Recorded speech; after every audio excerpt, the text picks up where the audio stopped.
TikToker na si Sammy Menes na mayapa na sa edad na 15.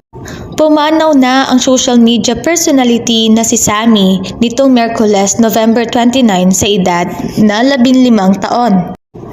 Kinumpirma ni Bea Menes, kapamilya ni Sammy, ang pagyao ng content creator.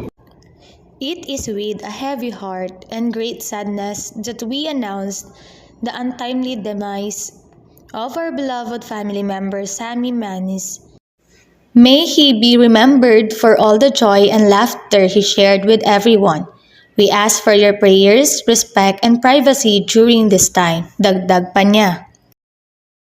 Hindi naman binanggit kung ano ang ikinamatay ni Sammy.